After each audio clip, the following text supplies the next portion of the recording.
So in this video I'm looking at chapters 6 to 8 in Pat Barker's Another World, and I want to look at some genre features. So on the one hand, this is a novel that works as a kind of historical reflection on history. And on the other hand, it's a bit of a spooky tale. It's a story with some with a murder mystery, with some ghost story features, some supernatural, spooky elements. But let's begin with the historical reflection theme.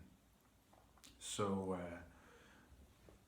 this novel centers around Georgie, who's fought in the First World War, and his memories that keep coming back now, especially as he's very old and dying. Then suddenly this past history begins to creep back. He's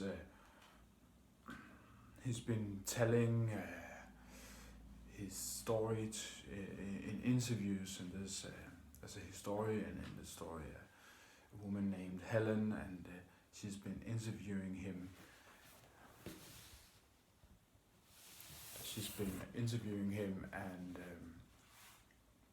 And has her thesis about how the war has been remembered at different times after in the period subsequent to the war, and her theory is that the way people remembers the war has to do with that particular time period in which they live. So according to her, the reason Georgie wasn't saying so much about the trauma and all the hard experiences of fighting in the trenches in the years subsequent to the war, and only did it much later. In her theory, it has to do with the fact that in those years subsequent to the war, it was looked down upon. If you were thought of as weak, it would simply be unmanly, and so the memory was shaped by the ideology of that time itself, whereas the later time periods had a greater openness towards all these different kinds of feelings. So Georgie has been telling his story in interviews, also with the purpose of preventing the past repeating itself. So that's been his great mission as a retired person, is to warn the past as a warning. So what is the legacy of the past? Well, for Georgie, as a retired man, it has been like a warning. Let's not do this again. And here the moment of the novel is important, because this is the early mid-90s. That's when it's taking place, because we know he's 101 years old, and he fought in the First World War, so he must have been around 20 in 1914. We have to assume minimum 18. That means in 94 he's been 100 if he was 20 in 1914. If he was 18, then he would have been 98 in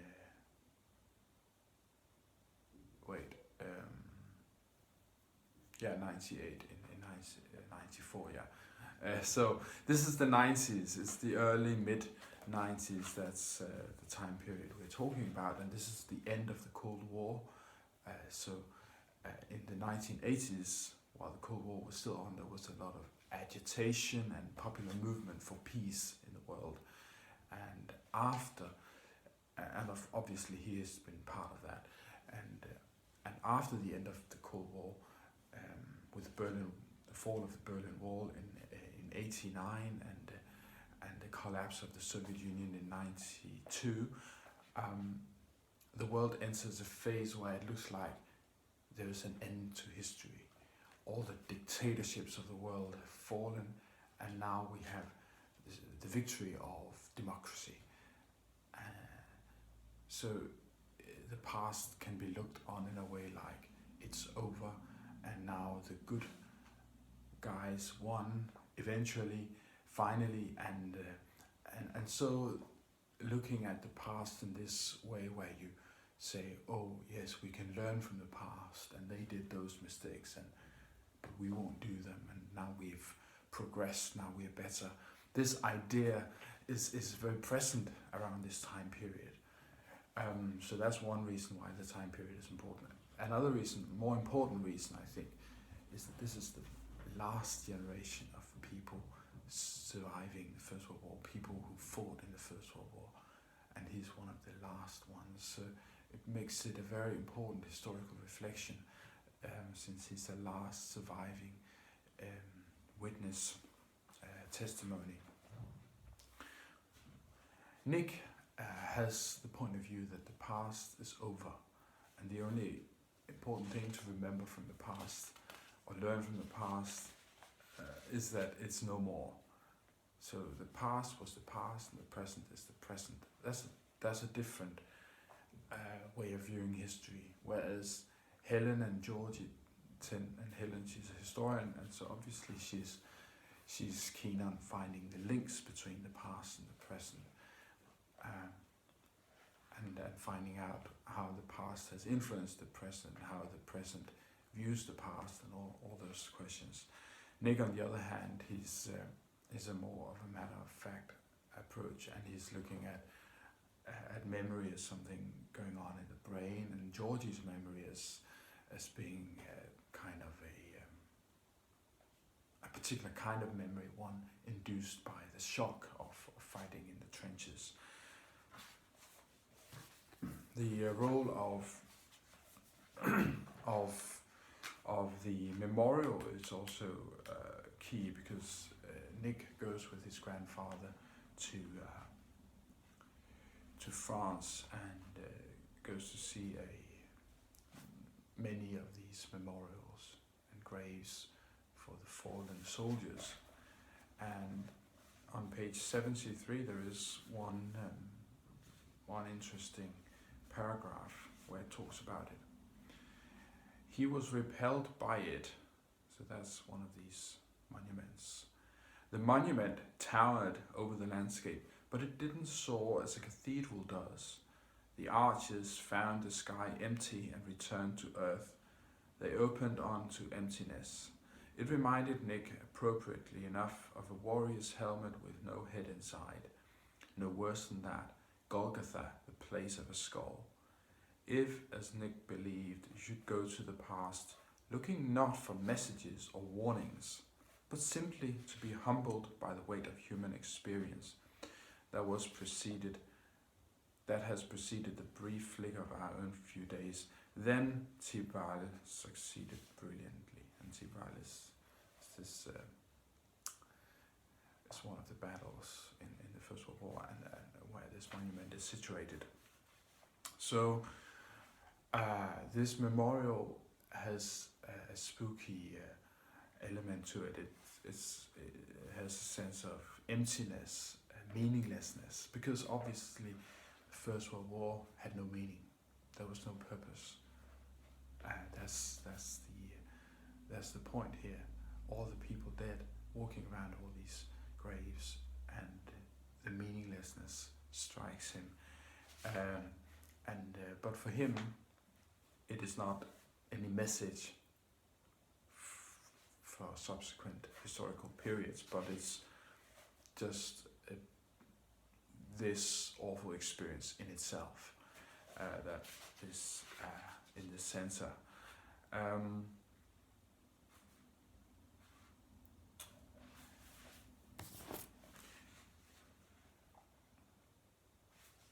But of course,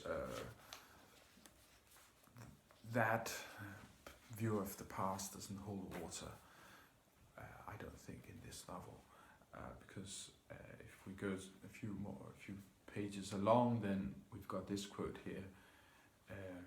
If Nick hadn't gone to France, he might have regarded George's theory as merely ignorant, but he'd stood beside him in the empty arches of Thiepval, looking up at Harry's name on the wall. And Harry is the brother of Georgie, and Harry died in the war.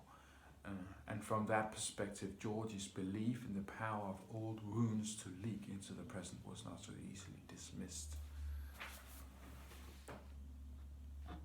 So here we see that Georgie has the theory that the past leaks into the present, and the wound he's got now, the wound from cancer, is actually the same wound as the one he got in the First World War, and that's hard to dismiss for Nick. Now, that was on page 74 and 75. Now, that's one perspective on the novel. The novel is a reflection on the past, and the past influence on the present, and how the present and the past interact. And we also see that, of course, in the family, how the family is influenced by the past, because as it turns out in chapter 8, and if you haven't read chapter 8 yet, go and read it before you listen now. In chapter 8 we find out that the house has a story, because in this house Fanshawe, the family Fanshawe lived, and some things took place there, because as they find out when they go to Fleet House, they find out that, or he finds out, Nick finds out, he doesn't tell anyone, he finds out that the Fanshawe had a son who was murdered, and it was very likely that it was the siblings that killed the little brother, because they were half siblings and they were jealous. And interestingly enough, now they are living in that same house, and you have got sibling rivalry once again. So here we've got the past and the present again interacting.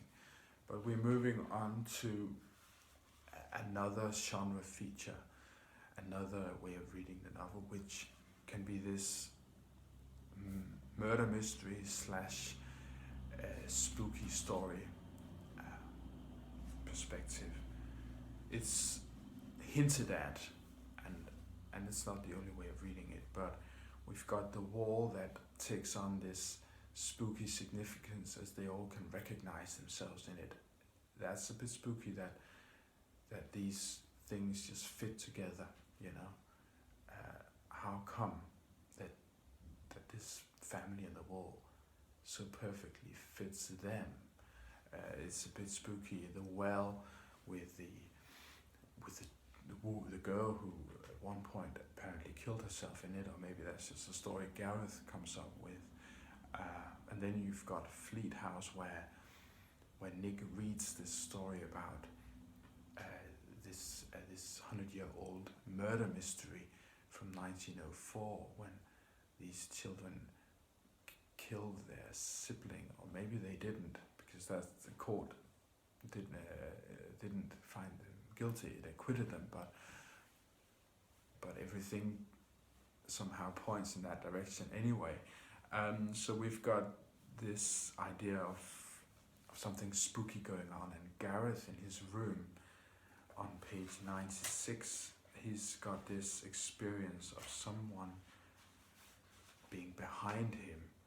It says he feels pressure on the back of his neck. The sense of somebody in the room behind him is so strong he almost turns around, etc. So the spooky element is there, and then Nick has this experience where he hits someone. He hits a girl. He's driving and he's slightly drunk. He's tipsy and he knows he shouldn't be driving. And then suddenly there's a girl there, but it turns out she wasn't there. There was no accident. It was all in his head. How come? Did that just happen in his head? How did that happen? It's very, very spooky, very, very weird, and because another way of reading this is that it's all in the head. It's this is about psychology. It's not about ghosts or murder mysteries. It's more about mental disturbance. Miranda, who's mentally disturbed, thinking about committing suicide.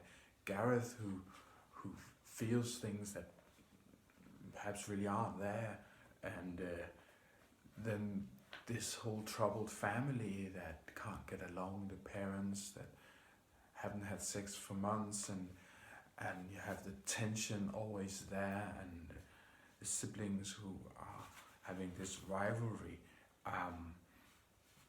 And this perhaps is connected to some pain of the past that's not been solved. The grandfather who's still feeling the pain of First World War, and so what maybe lends power to the novel is that we aren't quite given that explanation. We have to figure it out. What's historical reflection? What's psychological disturbance? And what is spooky ghost story? And what is reality? That's of course what literature is about. It's about human experience. Finally, just returning to the murder mystery genre element, in the story he reads in the book he buys in Fleet House, where we've got this murder mystery. You can call that a whodunit, a courtroom mystery.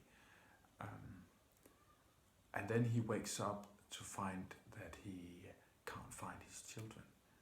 And then it turns out it's no longer who done it, but is who's gonna do it, what's going to happen. And you have that there in chapter 8. You've got that powerful tension, that expectation on the part of Nick and on the part of the reader. We don't know. We think something is going to happen because we know and Nick knows there's something going on here. So that's also an element. That's why the murder mystery is one of the reasons why it's important, because it builds up that tension in the reader, and that tension in itself really, really influences the reading experience. All right, so historical reflection and spooky tale. That's enough for now.